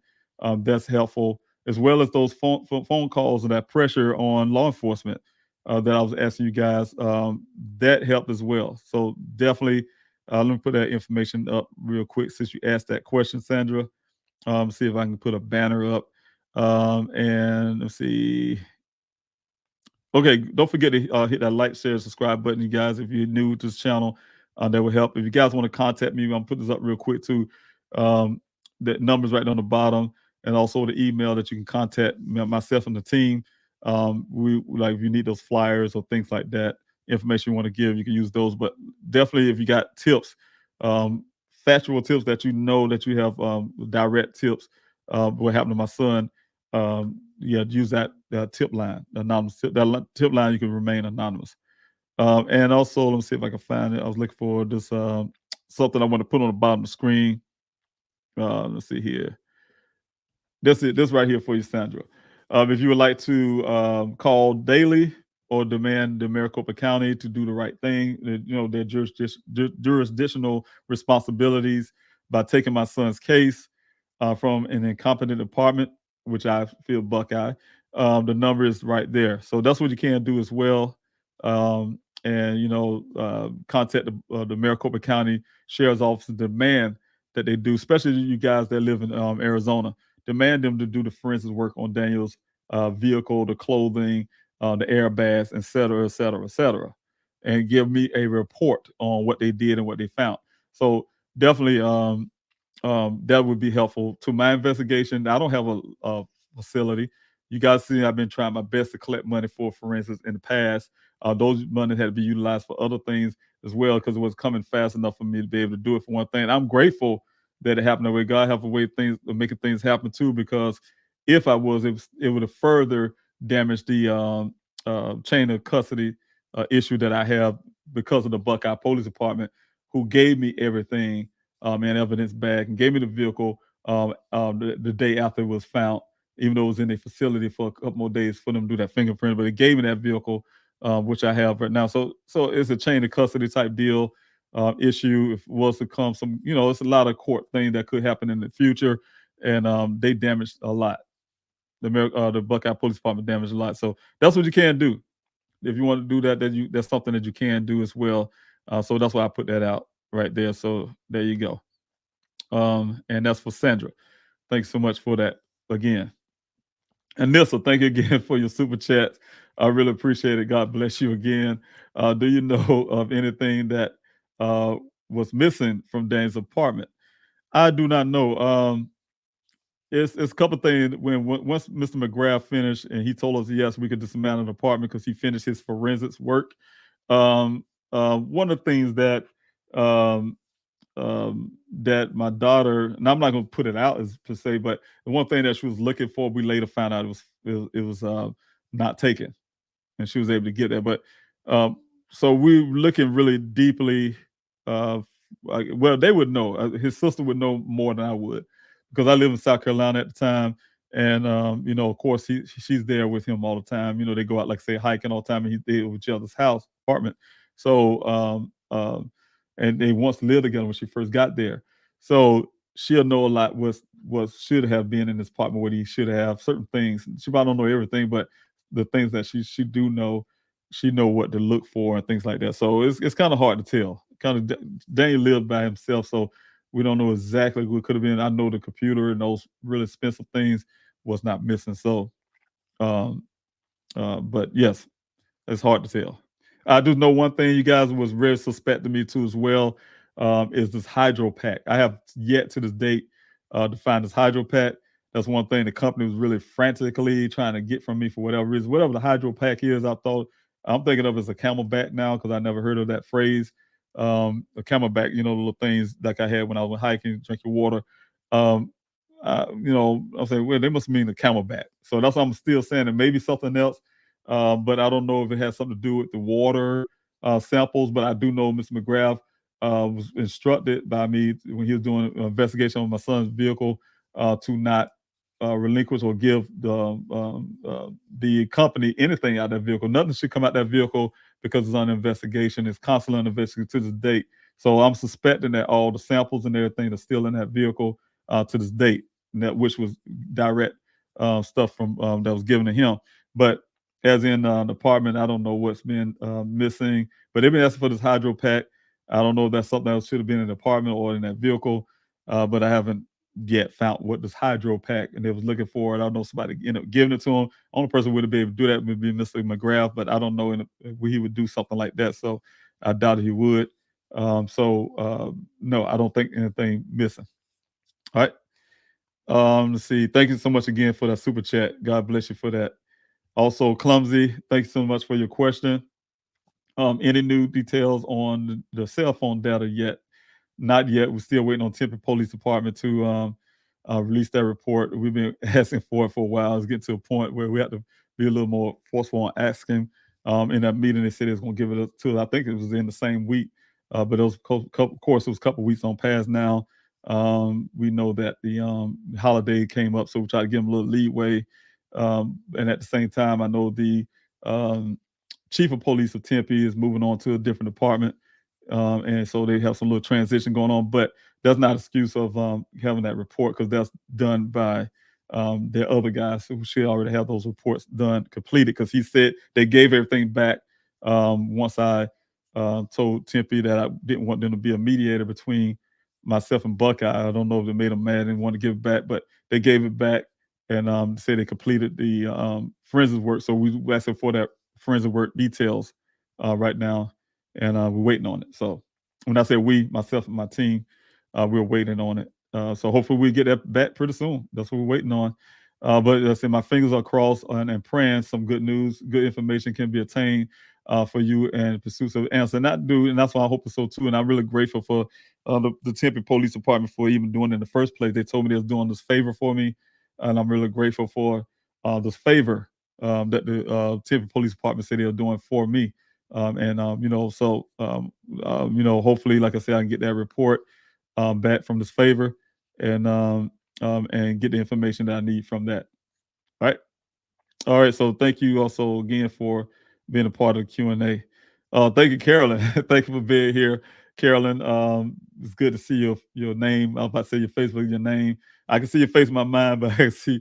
Thank you so much for being here and everything you do as well. I don't know if you're still on vacation, but thank you so much for everything that you do. Like I said, from the searches to the flyers to you name it, you being the support. So thank you so much. God bless you for being here this evening. Also, thank you, Don, for being here as well. Hi, David. Good to see you smiling. Thank you. Yes, it's good to be smiling. So, praying for Daniel. Watch for the snakes out there. So, you know what? Yeah, you say snakes. I don't know if you out in the desert. That's right. Yes. I've been out there for those 45 so weeks. Was searching out there in the desert. I have yet to run into a snake.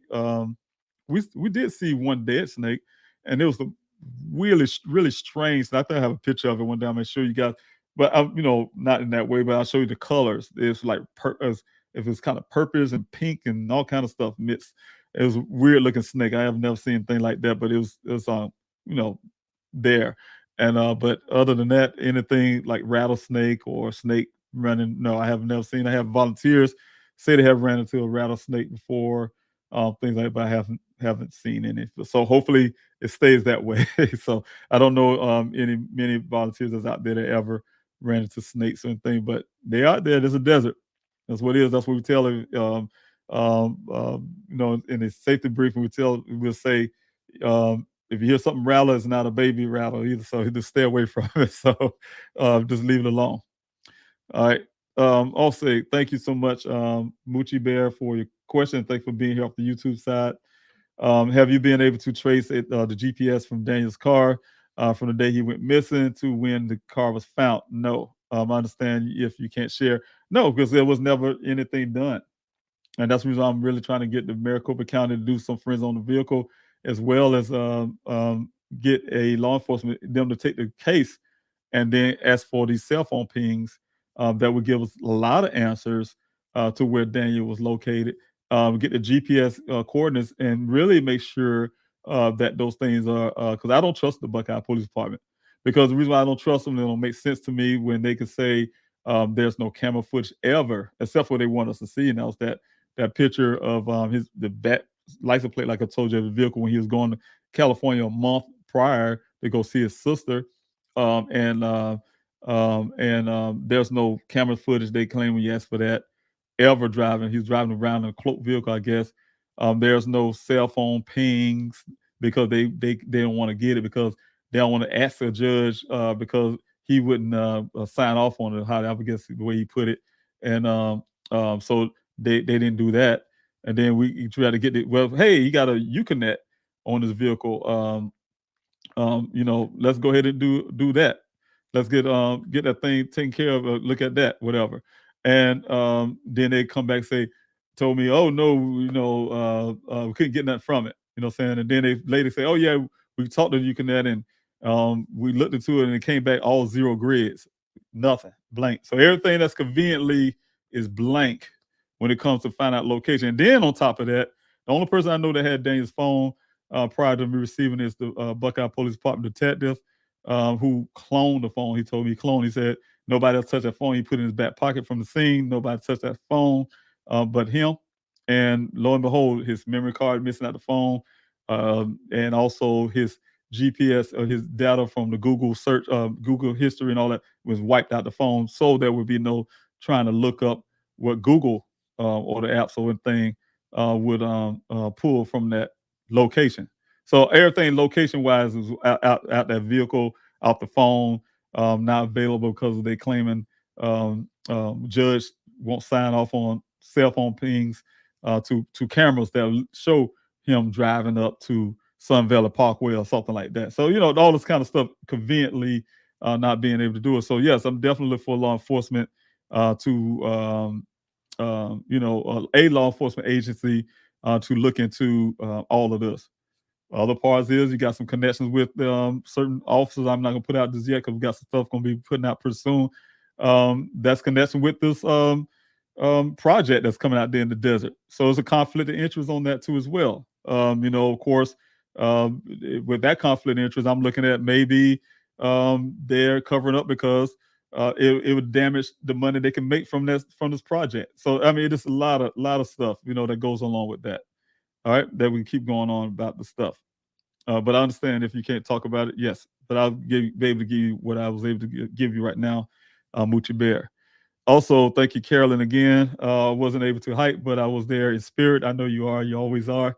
Bear Rock that's it. Bear Rock is one of my favorite places as well. I'm glad there was such a good turnout from around the world. Yes, even from Ethiopia, having those guys in Ethiopia going out to hike for Daniel. That was wonderful to see that. Saying just to hear that Daniel's story has broke the waters, saying going up to other countries and stuff to reach out. I had some people from Russia reach out to, of course, the Netherlands. We got Gizzard of K, but we got some from South Africa to Australia to you name it. People from the UK as well that has been reaching out about Daniel's story. So I really appreciate everybody who's involved, who's been showing their love, people in Canada, and so on and so on. So thanks so much for everybody who's been supporting my son. God bless each and every last one of you. All right. Also, Forever Curious. If you guys have any questions like Forever Curious did here, you guys put the word question there, a question mark, the capital letter Q, and I know it's a question because I do have a lot of comments. I can't tell. I'm just kind of going down the comment section, but normally if you come to this Q&A, I kind of rush down, and I don't want to miss anything. So if I just specifically look for questions, I may end up missing some of your questions if you don't have those things. And then, I would like to have that. Not question. Okay, that's funny. Okay, not question. And apology, Mr. Russell. My hope about Daniel being reunited with you soon is made with hopes Daniel's alive. Yes, I believe privacy needed and should be respected. Yes, and I know that's right, and I know what you meant by that. That's what I'm saying. Yeah, you're right, and I know that's my faith as well. That I'm gonna find Daniel alive. And all the searching in the desert. Thank you guys and everybody. Like I said, it wasn't for nothing. We did bring closure to other families, but I'm hoping that's what we did is bring closures for other families. God forbid, I wish they was never out there either. But since they were, so we was able to bring those closures for those families. So thank you. I know you're saying Forever Curious. Thanks so much. Ruthie Player, thank you so much for your comment. We shared some pictures and short videos from the Columbia Riverwalk. Oh, good. Saturday in honor of Dane's birthday. Glad to see you tonight. Sending loves and prayers for you, Daniel, and your family. Yes, Ruth the Player, I'll be looking for those. If you don't mind, I would like to share it. That's why I was putting out to you guys to use the hashtag. If I see the hashtag, I'm taking it as, I was okay to use some of those to share on my social media platforms. Also, I'm going to be putting some on the website when I get that opportunity to throw some of those up as well.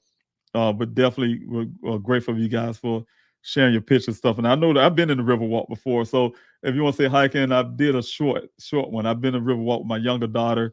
She and I walked for a good length of distance down that Congaree River side, and really enjoyed that part of nature. So yes. So I've done that before as well. Love the Riverwalk. And I'm glad they did. I'm glad they actually put that there for people to be able to utilize. All right, Colleen Payne, thanks so much for being here on the Facebook side. What would they not tell you who told the vehicle away? I do not know. Sounds to me they are hiding something. And why is the question? Why is the question? Are they lazy or someone involved? They are protecting. One thing that's been a lot of stuff being protected. The young lady that was with the other lady, they put that in a report, but they hiding the other young lady. We still to this day don't know who that is, what her story is, what her story of this whole thing about Daniel. I think that's a ruse to push things off, but also it was also a lot of things that was done. Like you guys don't see the details in the report about the rancher, his story, his take. They say, hey, we talked to those people. Why you didn't talk to the rancher who said that the vehicle wasn't there 2 to 3 days? Show his point, that kind of stuff. Because, they just want to say the vehicle was there. But the rancher said it wasn't, right? They said it wasn't either. If you think about it, the Buckeye Police Department said it wasn't there. They said the Maricopa County came out to look at the Maricopa County said it wasn't there. They said DPS, whatever. Whoever's out there, I know the Civil Air Patrol, they claiming, said it wasn't there either. The vehicle wasn't there. And the reason why I say they said it wasn't there because they claim they searched these areas. And that was the first search. Did they search that area with the Phoenix Firebird helicopter? They claim that to this date, you guys, I put in for that information, freedom information, and they have yet. First, they told me they can't find any clue that that even happened, that flight even happened. But then when I called back to get that report, now they started changing the story. Say, well, we still can't. We're still looking because we haven't found it yet, but we're still looking for that report. But anyway, almost 3 days after Daniel went missing, that was one search they claimed. 2 weeks after that point, the Buckeye Police Department used Civil Air Patrol. They claimed they searched that area where the vehicle was found. And then, so that was only 2 times. And the vehicle wasn't there, of course. And then also go with the rancher who ended up finding the vehicle, who was there 2 to 3 days prior, said it wasn't there, until the 19th of July. So the vehicle just wasn't there, you guys. And it goes along with the investigative point of my investigator who says from his investigation that the vehicle was planted there. It wasn't there because it was planted there, it was brought from somewhere else and brought to that location. All right. And that's from physical evidence.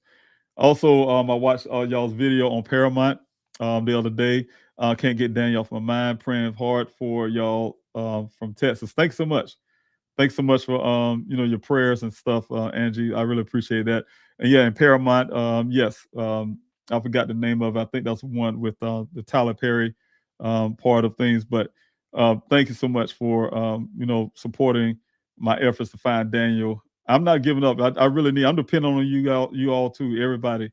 I'm depending on you guys because if you guys, as long as you guys stick in with me and help support what I'm doing, Daniel case will not go cold. I always have everything I need to keep law enforcement engaged into Daniel's case. What really happens when a case go cold is that law enforcement give up. I say, oh, we don't feel like looking for nothing else new, or we ain't got nothing else new. We'll throw this case in some drawer somewhere, and we'll just get to it whenever we get to it. That's called cold case status. But I'm not letting them take my son. I mean, I'm just gonna speak for me personally. I'm not gonna allow law enforcement just to push my son like he's not a human being to the side. No, you can find Osama bin Laden, one of the guys that responsible, or Osama bin Laden, or the Taliban leaders out there who was responsible for some of the death of some of these soldiers that I went out there to Afghanistan with. You're able to find these guys out there and kill them, looking for them, whatever you do, but you can't find Americans on your own soil. That's crazy to me. With all the technology we got in 2023 now, you try and tell me that you're not able to find my son. Like people say, people don't just disappear. You don't just vanish out of thin air unless you got spontaneous combustion or something. That's still not vanishing in thin air. So the thing is, there's answers. There's answers out there, and they just got to look for it and go find it. They have the money. They have the money I use donated funds. Their funds are in a sense donated as well, but it's taken because it's taxpayer money as well. That's what paying their paychecks and everything else. paying for the facility they're in, the equipment, you name it. They need to utilize those things to find people. Like I said, I would like to see a department in a department that specializes in missing persons, and they need to be running around like somebody in a Chick-fil-A restaurant. No officer should be sitting down at a desk eating donuts or sitting back on the phone or whatever they do, writing something on a piece of paper or whatever, looking at whatever. They need to be running out there like ants in and out the door, working cases. That's what police department should look so chaotic. Should be moving around. Everybody just moving around so much because they're working to try to solve problems and solve what's going on with people's lives. So, and find these missing persons. There's too many people like that, But thanks so much from Angie from Texas. Thanks so much for being here on this Q&A. Also, let me see who I got here. Veronica. Yeah, I'll show that video again. I'll put this before I go, Veronica. I'm coming back, but I'll put that video up, Ruthie, again for you at the end of this Q&A. It was a beautiful day in Arizona to celebrate Daniel. No mountain near me, so I took a bike ride and thought of Daniel the entire way, and I really appreciate it. And that's what it's all about, you guys. The hike for Daniel Robinson was just that, being part of nature, getting out with your family, friends, doing what you did, Veronica. Even if you couldn't leave the house, or you're on a treadmill to you name it. You only could walk down the block, whatever your limitations is, or whatever you got going on. It was all, like you said, Veronica, just doing it and celebrating Daniel for his birthday. The kind of things that he enjoyed. He enjoyed things what you're doing as well. So thank you so much, Veronica. I really appreciate your love and support and hitting us up from Facebook side of things. Thank you. God bless you. Also, I have. Let's see if I have any more questions here. You guys have any more questions? I'm just trying to go with this comment. Okay, January 25th, thank you. And pressure on the police department, and we'll review your website. Okay, got the number, the anonymous tip line number, and let's see, and we'll do. Okay, that's a number to the police department, to Maricopa County, that you have there, and as well as you would do and spread the word. Thanks so much for spreading the word. I really appreciate that, Sandra. Also, I have a question here, you guys, from Mike. I went out there and I can't see how the Jeep could drove 11 miles back in there. There's really nowhere to go. If it never left the area, could the wheels have been still moving and registered miles while it was on the side? Could it account for the black box data? I don't know. I don't know that would be even possible. The vehicle sitting on the side and running for 11 miles. I don't know. But I do know that Daniel would not be able to crank no vehicle up 4 to 6 times while sitting on the side and he pressing the gas pedal to do so. So, all that kind of stuff just don't make sense. It's like superhero type stuff. He kicked his way out the sunroof that you need a key to open and things like that. It is so much to the information that and physical stuff size of things on that vehicle. So you suggest that anything happened in that ravine. First of all, the other part is to be able to get the miles per hour that is required that the Buckeye police would claim that caused the airbags to come out from the black box data is impossible. We tried to do it with desert vehicles that's designed for that terrain. My investigator and even myself, and we couldn't get the speed. That's a heavier vehicle that he would have been bouncing up in the air. His foot been coming off the throttle on and all just to get across that desert. It's not a smooth road. You're not on paved road. You're on desert terrain, up and down. You got cactus. You got all kind of stuff going on. And you trying to tell me you're gonna get speed of 30-something miles per hour or close to that, and in that little short distance to go down in that ravine? No, we tried that. You can't get it. It's not going to happen. It's impossible. There's not enough distance there, et cetera, et cetera. Those are things that investigated at Buckeye Police Department hired instead of using that money to help me in my searches, to rebut my investigator's story from physical evidence, to rebut his physical evidence. And, that's the thing they should have known. The investigator, if he really was doing it based on real, actual information, he would have known better than that as well. All right.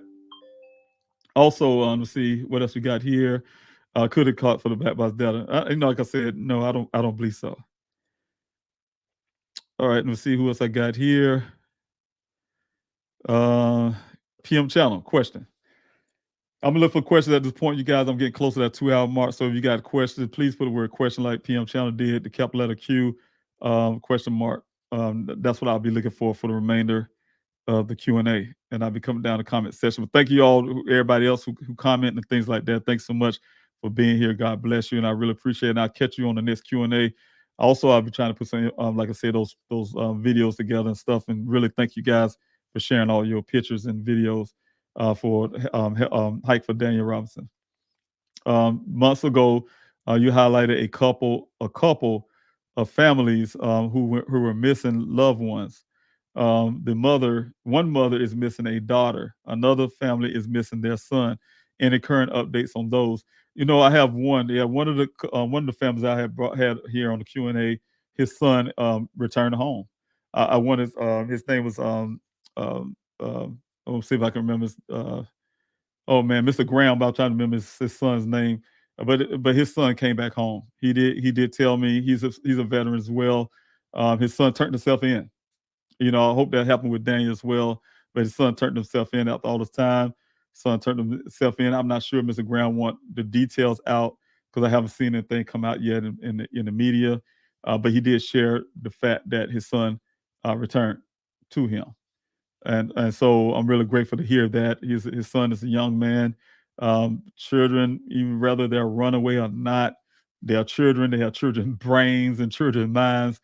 Some children think they're smarter than others. There's a lot of smart ones, but they're still gonna think like a child, regardless, and they'll make some child decisions sometimes. So running away, you know, so that type deal. But yeah, he did get his son back, and I'm really happy for that. As to Mr. Navarro, I'm not sure. Nunez, Miss Jessica Nunez, and Lisa Navarro. I don't know if she found her daughter yet.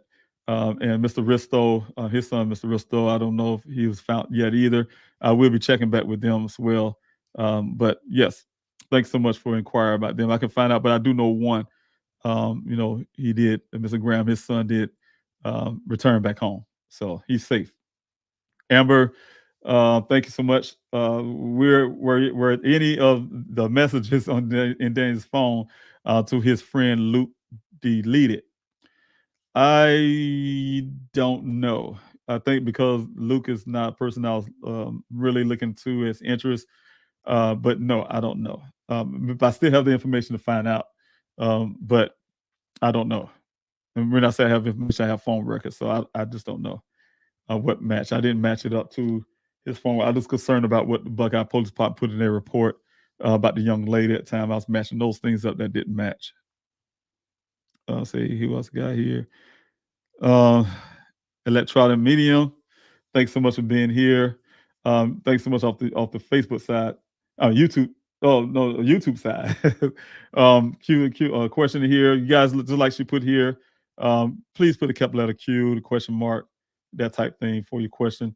Is it true a bare footprint was found near the Jeep? No. According to Buckeye Police, that they couldn't find no footprints or anything out there near the Jeep. They haven't found anything.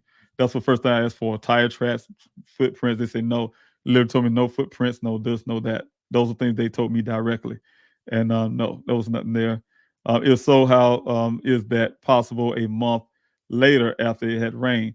You know, and of course, you know, I've seen tracks from when they pull a vehicle out there, and it's still there if you go out there. So, but as in footprints, no, I don't know. I could, like you said, I wouldn't be able to see a footprint on.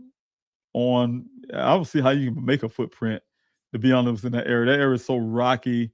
Electronic media is so rocky. I think it's nearly impossible to leave a footprint. So then you know that terrain. He would not a person would not get far. They couldn't get a half a mile on that terrain barefoot. If you look at this, I wish I had the picture bigger now. I wish I had this let me see if I can pull it up real quick so I can show you what the terrain looks like. Let's see if it comes up. If it comes up, you guys, I'll be happy. I'm just gonna put it back when I'm taking it back off because I know it's gonna mess up pretty bad here. But if you look at the terrain, I'm trying to see if you guys can see that. Look at terrain. That's the picture of the terrain. That's rocky. And when I say rocky, it's rocky. It's less likely you even get a footprint. You got so many hundreds and thousands of rocks there. You have thousands of rocks there. It's nearly impossible to, to be able to leave in a footprint. So that's the reason why the Buckeye Police Department could not, find footprints, right? Because there ain't gonna be none there. It's too many rocks. And there's no dirt there. Like, footprints, you smashing some soft dirt and stuff like that. No, there's nothing to be able to put footprints there. So let me see. But yes, that's the same thing. If as the guy at the well site, Ken, his story is that he knew that Daniel went right instead of left is because he followed his tracks after all these tracks that's on the ground from rain, after rain. But he followed his tracks down the road. But if we follow his story though, he said, "I know it was Daniel's track because all the other tracks was washed away." He didn't go look for him for 6 hours later, and it was raining already. So why didn't watch Daniel's tracks away too then? How you can follow tracks that was washed away along with the other ones? You get what I'm saying? So that's BS. It's BS. None of this stuff that he says ever matches. His timeline didn't match. It changed the timeline. Oh, that kind of stuff. Nothing matches. But yet the Buckeye Police Department take it for the holy grail of and that's what my searches was based on. That's what my efforts was first based on until I got more information, investigative and hindsight now.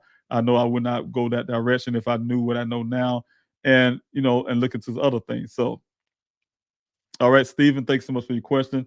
I'm in New York. How can I help? Go to Please Help Find Daniel. There's other ways you can help. Tab on pleasehelpfinddaniel.com.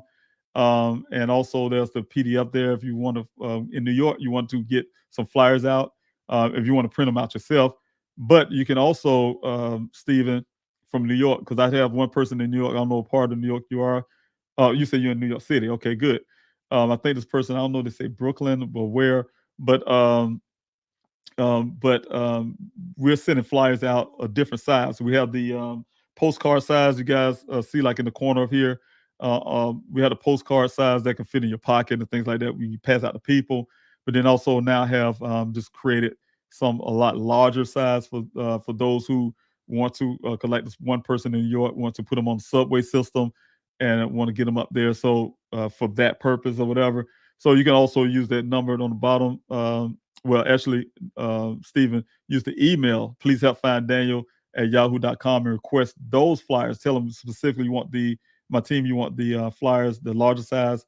If you want to use them put them on the subway or something like that. But if you want to just pass them out, they would just send you the regular size, the like I said, the postcard size, so you can get them out to the public that way however you just want to pass them out and stuff like that. So depends on which size you want, and we'll send them to you, give you information. That's one way you can help. Also, there's a donation tab there if you want to help us that way as well. The events tab to keep up with the searches. You're in New York, you say you're most likely not going to travel to come to those searches, but it is so much. You can sign a petition.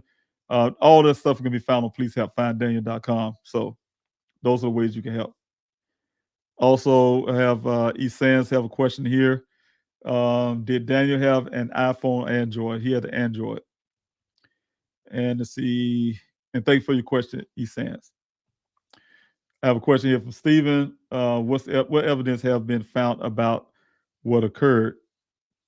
Well, the only thing I have that I can put in the public wise is the things that you guys have already, everything my investigator found when it comes to that vehicle, a lot of the timeline information, a lot of the stuff that I was talking about as that don't match, because I have reasons to say certain things I say is because it don't match. And I know the reasons why they don't match.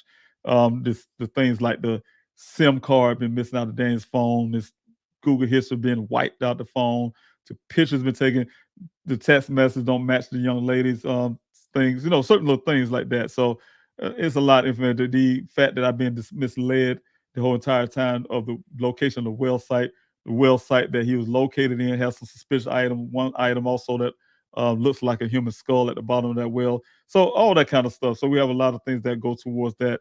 The information about the apartment. Somebody came into Dane's apartment looking for something. according to my investigator, as well as the forensics from some of the forensics back from the electronics suggest that somebody was actually tampering with his computer after he went missing. So it's a lot of things that's out there right now, Stephen. But the ones I can show the public, I cannot. I cannot, disclose. My team is getting on me right now. They say I have 5 minutes. What time it is? I do have 5 minutes, you guys, and I'm gonna push this. Is it possible to get the actual date and time that the airbags in Daniel's Jeep were originally deployed? And it was at around 1 o'clock. We do have that time because of my investigator, not Buckeye. You guys, all the stuff come from my investigator, not Buckeye. But the timeline is around 1 o'clock when the first initial crash happened, and that came from not just it didn't come from the black box data. It came from the infotainment system that was sent to California for analysis. All that together with the black box data was able to get that information. So when the crash actually happened. So yes, around 1 o'clock that day. I have a lead on satellite, high definition satellite imagery, and I just need that. According to my investigator, Terry C, is about 1 o'clock p.m. Let's see. And let's see what I got here. Any more questions? Oh, look at my auntie. I had to put you up, auntie. I know you don't have a question, but definitely had to put you up there. Thank you so much, auntie. Hey, nephew, did you see my participation video for Dane's birthday? No, I have not. I will get back with you on that. Yes, ma'am. I definitely will look at it. If it's on your page, of course, I'll go on there tonight. When I get off this Q&A, I'll look at it and I'll put it up. So thank you, auntie. I love you. Thank you so much for your love, support, and tell Uncle I love him as well. All right. And let me see here. Oh, thank you, Kathy, as well, for doing that as well. Went off trail once near Lake Pleasant in my SUV and had 2 flat tires in the middle of nowhere. It is rough desert it's rough on the desert. It is very rough. You have that terrain. You have these things that's one thing, you guys. I'm gonna put out this matter of fact, I'm putting it out before this weekend. Putting out the list of things you may need if you come out to the search. Make sure you're wearing some type of hiking boots because there are some things on the ground. I don't know what to call these plants, but they have a lot of the desert have a lot of cactus type plants, right? And there's one, if you're not paying attention, you see them. Of course, you're not gonna just walk on it. They come up kind of high, but sometimes people not paying attention. They step on them, these big bush type things, and they go through your shoe. They can go through the thorns. I mean, the extra thorns can go in your shoe, or they don't go through your shoe. They're actually in your shoe, and it's difficult to get pulled out. You got to take a pair of pliers and pull them things out. So you don't want that to hit if you got tennis shoes on and it go through your tennis shoes, it will, and you get stuck inside. If I had some thorns, I was driving a Razor and I was trying to miss a cactus, right? A big tall cactus tree, a bit nice sized cactus, and I try to make sure that cactus was on my side of the vehicle because the volunteer was sitting on the passenger side and kind of had the arm a certain way. And I'm like, man, I can't let that cactus, hit the volunteer. So I put the cactus on my side of the vehicle, but I rolled past too close and the front end of the vehicle hit the cactus and it threw thorns out. And I had thorns all down the left side of my body. I mean, literally, it was I didn't say that to everybody, but I was in some pain. Well, I was in some pain. Those things was they get into you. And I mean, you literally be pulling out your skin like you need a pair of pliers to get them out your skin. So I had it all down my side and everything. But yeah, that wasn't a good feel. But I do have some things out there that I will be putting. So, but as in sidewalls on SUVs and things like that, I have seen on Jeeps and stuff like that, people ride over those same type cactus and get their sidewall flat on their vehicle. It goes through the sidewall amazingly. That happened to some volunteers out there. It's rare, but it happened. Did Daniel visit any other well sites on the day he went missing? If so, do you have no location? I have the one that he went to before he went to the second one. But yes, I do have those locations, and I have visit. And that's when I realized that the place where the vehicle was found 2 days before it was dumped in the desert, Daniel had to pass that exact location. You have to. There's no way around it. You have to pass that location. He had to pass that location where that vehicle was found by that person on the side of the road. You had to pass that to get to this well site, and you had to pass it to get out of that well site. So that puts Daniel's vehicle right there as well. Also, how you and your family holding up? It's a question from Small Town PI. Thank you. How are you and your family holding up? The best we can. Everybody taking Daniel's disappearance differently. Of course, I am. My way of doing it, I'm a father, is to be out physically fighting for Daniel, emotionally fighting for Daniel. I see it's 8 o'clock, team. Okay. I'm about to get off now. But, I see, I'm out here fight for Daniel in my own way. Had a Q&A. Everything I'm doing is for my son. And, everybody handle things a lot different. That's just the way I do it. But yes, definitely, from what I can tell, everybody's holding up the best way we can. It was over the holidays. Like you say, I know the holidays just passed. Let me finish reading all of this. Have you started your PI training? That's funny you say that, because I was thinking about the other day. I was just telling people here that I'm going to go ahead and apply for that as well. Try to go ahead and get this PI license, whatever. I haven't been on much. I've been working on my PI training as well. So thank you. Good luck on that, Small Town PI. Good luck on that, and I can see you doing that. So Godspeed to your endeavors. But yes, we'll hold out the best way we can as a family, and we're going to continue to support one another. Oh, and thank you for putting that information out there, Veronica. Lisa Navarro have not been found.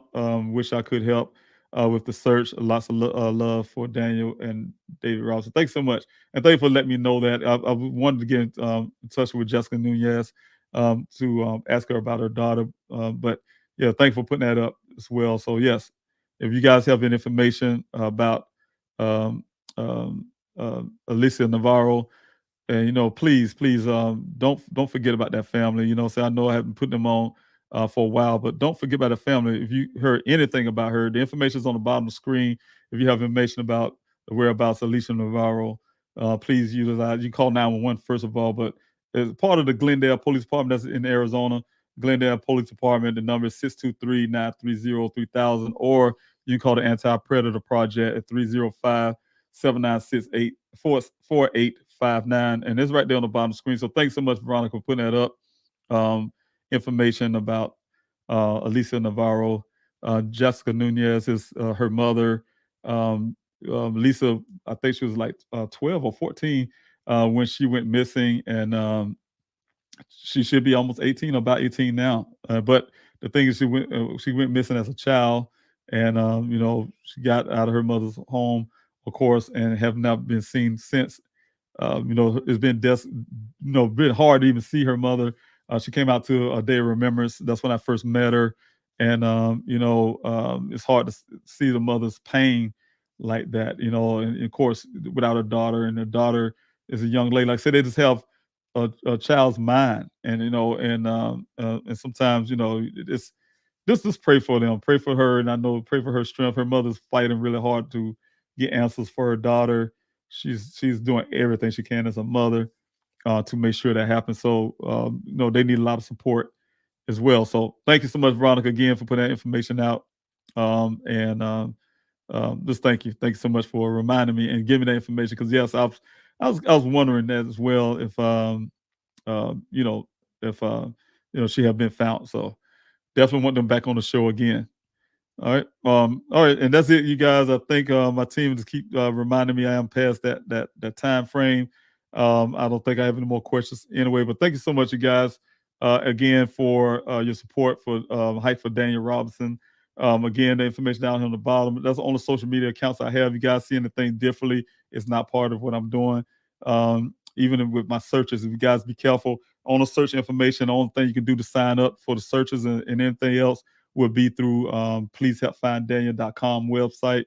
No other places handling my searches, no other websites, no other platform, no other nothing is handling the searches or the anything that's dealing with the protests, anything I'm doing, except for pleasehelpfinddaniel.com. That's the only official website that's dealing with my son, and as well as the platforms, you guys, social media, see it there. everything, Baron, please help find Daniel, except for the Twitter. The Twitter have, please help find the number 4. Please help find 4. And so, guys, please, I put that out for a reason, and I want to make sure this search that I have is coming up is a very much success. I want to tell my team, like Barry, as well, for being here, Vice President of Daniel Robinson Foundation, and Sophia. Thanks so much for being here as well. God bless you guys, and thank you all. I love you all. Everybody who's been supporting, thank you so much again. I'm going to put this video on one more time, and I would like to say I'll do an update where I can put more videos and stuff. But thank you so much, you guys. I love you guys. I'll see you on the next one. Today, I hike for Daniel Robinson. Daniel's a young geologist who went missing in Arizona over a year and a half ago. Today's Daniel's birthday. His father has been tireless in seeking answers, and I pray that he finds those answers and is able. Today, I hike.